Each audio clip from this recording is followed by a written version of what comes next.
آج لوگ ہاتھ اٹھا کے دعا مانگتے ہیں، ان کو پتہ ہی نہیں کہ مانگنا کیا ہے. ہم دو چار چیزیں مانگنے کے بعد دعا کے الفاظ ختم ہو جاتے ہیں. تو ایک دعا مانگا کرو لازمی، اللہم انی اعوذ بک من خزی الدنیا والآخرہ. اے اللہ میں تیری پناہ مانگتا ہوں دنیا کی ذلت سے بھی اور آخرت کی ذلت سے بھی. دو تین دعائیں میں آج آپ کو بتا دیتا ہوں. ایک دعا ہے اللہم اجعل وساوس قلبی خشیتک وذکرک واجعل ہمتی وہوائی فیما تحب وترضا. خوب سمجھ لو، جتنا دعائیں مانگنے سے انسان کو فائدہ ہوتا ہے نا، دل بنتا ہے، اتنا کسی چیز سے نہیں بنتا. یہ نبی نے سکھائی ہیں دعائیں. اے اللہ میرے دل کے وسوسوں کو، میرے دل میں جو خیالات آیا کریں نا، اجعل وساوس قلبی خشیتک وذکرک، وہ تیرے خوف کے خیال آیا کریں. ہر وقت تیرا خوف مجھ پر مسلط رہے اور تیری یاد مجھ پر مسلط رہے ہر وقت. خوف کتنا، یہ دوسری حدیث میں ہے کہ اتنا خوف جو مجھے تیری نافرمانی سے روک دے. اس سے زیادہ خوف نہیں چاہیے، پھر وہ صحت خراب ہوگی، فائدہ نہیں ہوگا. اتنا خوف ما تحول به بیننا وبین معصیتک، جو میرے اور تیری نافرمانی کے درمیان آڑ بن جائے، رکاوٹ بن جائے. یہ گھڑی صحیح ہے؟ مجھے تو لگ رہا ہے میں بہت تھک گیا ہوں، تو یہ تو ابھی تک صرف اتنا ہی ٹائم ہوا ہے، ابھی بس 5 منٹ میں بات ختم کر رہا ہوں. یہ دعا مانگا کریں، اللہم اجعل وساوس قلبی خشیتک وذکرک واجعل ہمتی وہوائی فیما تحب وترضا. انسان جب بھی کوئی کام کرتا ہے نا، دو جذبوں سے کرتا ہے. یا تو خواہش ہوتی ہے اس کی، یا اس کام کی خواہش تو نہیں ہوتی لیکن ہمت پیدا ہو جاتی ہے. کام مشکل ہوتا ہے لیکن ہمت پیدا ہو جاتی ہے، ارادہ ہو جاتا ہے. تو اللہ میرے ارادے اور میری خواہشات ان کاموں کو بنا دے جن کاموں کو تو پسند کرتا ہے. دل ہی ان کاموں کا چاہا کرے جو تجھے پسند ہیں، اس کے علاوہ دل ہی نہ چاہے. ابے کیا ہو گیا، کتنے لوگ رمضان کے انتظار میں ہوتے ہیں نا، رمضان آنے والا ہے آنے والا ہے آنے والا ہے، خوشی ہوتی ہے نا. تو حالانکہ انہوں نے رمضان میں روزہ رکھنا ہے، تراویح پڑھنی ہے، لیکن ایک خوشی ہوتی ہے. تو اس کا مطلب اللہ نے ان کی خواہش وہ بناتی ہے جو اللہ کی خواہش ہے. کتنے لوگ ہیں جن کے دل چاہتے شادی ہو جائے، اب کیا کروں، مثال اچھی سمجھ میں آ رہی، شادی ہو جائے ہو جائے ہو جائے، اللہ کرے ہو جائے. تو یہ خواہش ہے، اور یہ خواہش وہ ہے جو اللہ بھی چاہتا ہے کہ نکاح کرو. کیا خیال ہے؟ اور کتنے لوگ ہیں جو کہہ رہے ہیں اللہ کرے طلاق ہو جائے، جان چھوٹے، مرے ہیں، کوئی زبردستی دلوا دے. اب یہ وہ خواہش ہے جو اللہ کی خواہش بولو نہیں ہے. خواہشات یہ بھی ہوتی ہیں لوگوں کی. کتنے لوگ ہوتے ہیں یار بیوی سے محبت پیدا ہو جائے، محبت پیدا ہو جائے، کاش اس کو بھی مجھ سے ہو جائے، مجھے تو بہت ہے. کل ایک بندہ آیا بیچارہ کہہ رہا مجھے بہت ہے، اس کو بالکل بھی نہیں ہے. میں نے کہا انجوائے کرو. کیا کر سکتا ہوں، میں نے پولیس میں تو ہوں نہیں میں. تو یہاں تو پولیس والا بھی بیچارہ پریشان ہوتا ہے. تو اب یہ محبت ایسی چیز ہے جو اللہ بھی چاہتے ہیں کہ میاں بیوی میں بولو ہو. بہت ساری چیزیں ایسی ہیں جو ہم چاہیں اور تو اللہ بھی چاہ رہا ہے. افطاری میں دل چاہتا ہے جلدی سے اذان کی آواز آئے اور ہم کھانا شروع کریں، دل چاہتا ہے نا. تو اللہ بھی چاہتے ہیں کہ جیسے ہی اذان ہو تم کیا کرو، کھانا شروع کرو. تو بہت ساری ہماری خواہشات ایسی ہیں جو اللہ کی بھی خواہشات ہیں. تو اگر وہ ہماری ساری خواہشات ایسی ہو جائیں جو کس کی ہیں، اللہ کی، تو دنیا بھی جنت اور آخرت بھی جنت. اور یہ ہو جاتا ہے بعض دفعہ جب انسان دین پہ 100% چلتا ہے نا، تو اللہ کی طرف سے اس کو یہ انعام ملتا ہے کہ جو اللہ کی خواہشات ہیں وہ اس کی اپنی خواہشات بن جاتی ہیں. اور ایسے نفس کو شریعت کی اصطلاح میں، قرآن کی اصطلاح میں نفس مطمئنہ کہا جاتا ہے. قرآن میں ہے نا، یا ایتھا النفس المطمئنہ، اے وہ نفس جو اللہ کی عبادت اور اطاعت پر مطمئن ہے. دل بھی مطمئن ہے اس کا آپس. صحیح ہے بھائی. ہمارے بہت سارے اکابر ایسے گزرے. میں نے حضرت مولانا الیاس رحمۃ اللہ جو تبلیغ جماعت کے بزرگ ہیں ان کی تحریر پڑھی تھی. تبلیغ جماعت نہیں جنہوں نے بنائی، انہوں نے کہا یہ اللہ کے ہم پہ بہت بڑا احسان ہے کہ اللہ نے اپنی چاہتوں کو ہماری چاہت بنا دیا ہے. یہ ان کا معیار تھا، ان کا تقویٰ تھا کہ ہمیں دل ہی نہیں کرتا اس کام کا جس سے اللہ ناراض ہو جائے. کہا یہ اللہ کا بہت، ان پر اللہ کا احسان تھا نا. تو کہا یہ اللہ کا ہم پہ بہت بڑا احسان ہے. وہ اتنا رات کو اٹھ کے کڑتے تھے نا کہ یہ دین دنیا سے ختم کیوں ہو رہا ہے. نیندیں اڑ جاتی تھی ان کی، ایسے چہل قدمی کر رہے ہوتے تھے کہ کیسے اس دین کو دنیا میں غالب کیا جائے. تو اب ان کی چاہت تھی نا کہ دین کو دنیا میں پھیلا دیا جائے. تو اللہ کی بھی یہی چاہت ہے. کیا خیال ہے؟ تو اللہ کی چاہت ان کی چاہت بن گئی کہ نہیں بن گئی؟ یہ بہت بڑا مقام ہے. اس کی دعا مانگا کرو اللہ تعالیٰ سے کہ اللہ مجھے بد نظری سے نفرت ہو مجھے. جب ایک حد تک انسان دین پہ چلتا ہے تو اس کو ان چیزوں سے نفرت آہستہ آہستہ ہونا شروع ہو جاتی.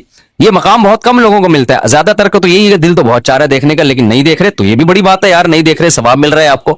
دل چاہ رہا ہے لیکن نہیں دیکھ رہے. لیکن ایک مقام ایسا آتا ہے کہ برائی کا دل ہی نہیں چاہتا. ہمارے حضرت فرمایا کرتے تھے اپنے بارے میں کہ کسی نامحرم پہ میری نظر پڑتی ہے تو مجھے نظر جھکانی نہیں پڑتی، ارادہ کر کے آٹومیٹیکلی جھکتی ہے.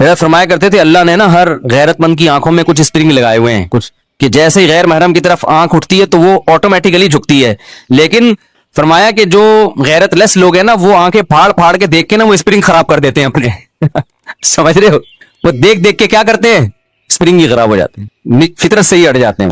لیکن بہرحال نیچر تو یہی ہے کہ مرد جب عورت کو دیکھے گا تو دیکھنے کا دل کرے گا، جھکائے گا تو ثواب ملے گا اس کو، لیکن ایک مقام تقوی کا ایسا آتا ہے اللہ کی فرما برداری کر کر کے کہ نافرمانی سے نفرت ہونا شروع ہو جاتی ہے، تو یہ مقام اللہ سے مانگا کرو۔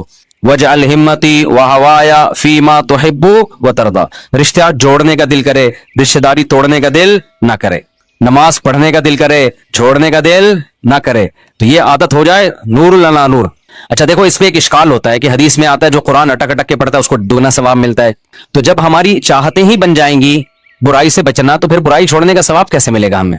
بھائی ثواب تو اس لیے ملتا ہے نا کہ ہم اپنی خواہشات کے خلاف چلتے ہیں، تو دیکھو ثواب بالکل ایک الگ چیز ہے اور درجات کی بلندی ایک الگ چیز ہے۔ جو قرآن اٹک اٹک کے پڑھتا ہے، پڑھنا آتا نہیں ہے پھر بھی پڑھتا ہے، مشکل ہوتی ہے، ثواب ڈبل ملتا ہے، لیکن مقام اللہ کی نظر میں اسی کا زیادہ ہے جو قرآن کو پڑھنا جانتا ہے، اگرچہ اس کو ثواب کم مل رہا ہے کیونکہ اس کو وہ مشکل نہیں ہو رہی، تو مشکل کا جو اضافی ثواب ملتا ہے وہ نہیں مل رہا اس کو، لیکن مقام کس کا زیادہ ہے؟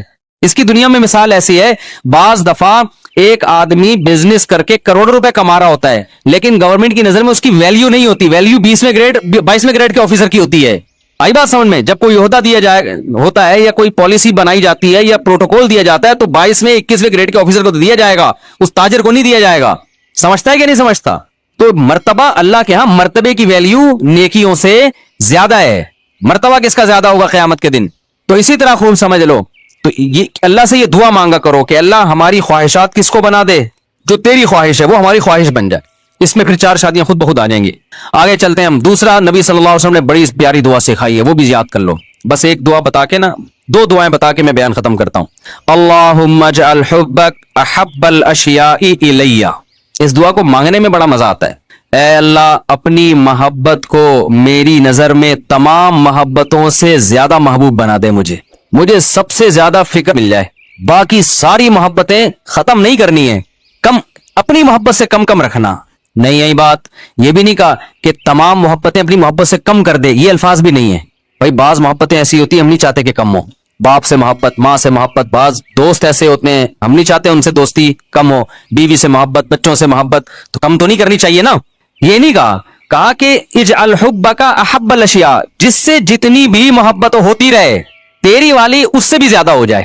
اب کیا ہو گیا؟ دیکھو یہ 2 آدمی ہیں، فرض کرو مجھے ان دونوں سے بڑی محبت ہے، اب ایک اسٹائل میں یہ ہے کہ میں یہ مجھ سے پوچھتا ہوں استاد جی آپ کو مجھ سے کتنی محبت ہے، تو اس سے کم ہے، کوئی تکلیف ہوگی نہیں یار، کم کا لفظ استعمال ہو رہا ہے، تو میں کیا کہوں گا آپ سے بہت زیادہ، اس سے تو آپ سے بھی زیادہ، اس میں تھوڑا اس کو تکلیف، پتہ نہیں ان کی محبت کا لیول کیا ہے، لیکن ایک مثال دے رہا ہوں میں، تکلیف کم ہوگی۔